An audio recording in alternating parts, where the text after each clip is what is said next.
नदीकाठी एक मगर आई व मगर बाबा राहत होते। ते दिवसभर आपल्या घरट्याची राखण करीत बसत।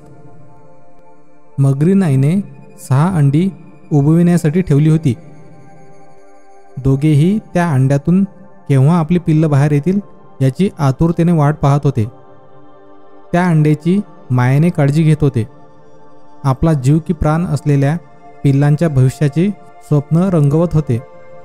मगरीन आई म्हणाली, आपल्या पिल्लांना छान झपझप पोहायचं कसं ते मी शिकवणार आणि त्यांना छान छान खाऊ घालून ताकदवान करेल। मगर बाबा म्हणाले, मी त्यांना नदीकाठी थंडगार सुरक्षित जागा कुठे असते, विश्रांतीसाठी सावली कुठे असते ते शिकवेल। दोघेजण आपल्या पिल्लांच्या सुखाच्या हिताच्या गोष्टी करीत बसत। एकूण 6 अंडी उबवण्यासाठी ठेवली होती। अचानक मातीच्या उंच ओट्यावरून एक 7वं अंड गरगळत खाली आलं। कोण जाणे कुठून कसं, पण ते 6 अंड्याजवळ येऊन थांबलं। मगरीनबाईच्या उगवलेल्या 6 अंड्यातून एक एक करीत नाजूक पिलावळं बाहेर आली।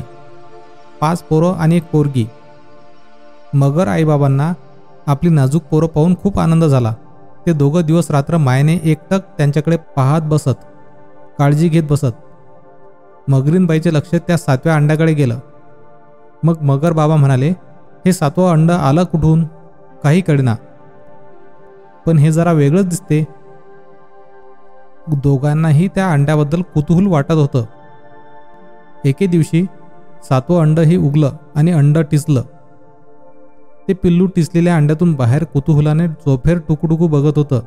त्यातून नाजूक सोनेरी पिवळसर बदकाचं पिल्लू बाहेर आलं। मगर बाबांनी आपल्या 6 पिल्लांना नदीकाठी पोहायला शिकवायला नेलं। मगर बाबाच्या मागे मागे पिलं तुरुतुरू एकमेकाच्या खोड्या काढीत निघाली।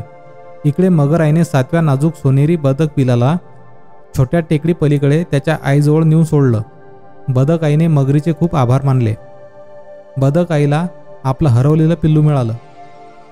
तिनं आपल्या पिल्लाला प्रेमाने कुशीत घेतलं। बदक पिल्लूही आईच्या कुशीत धावून गेलं। बदक आई आणि तिच्या पिल्लाची भेट घालून दिल्यामुळे मगरीनबाईला खूप खूप आनंद झाला। धन्यवाद।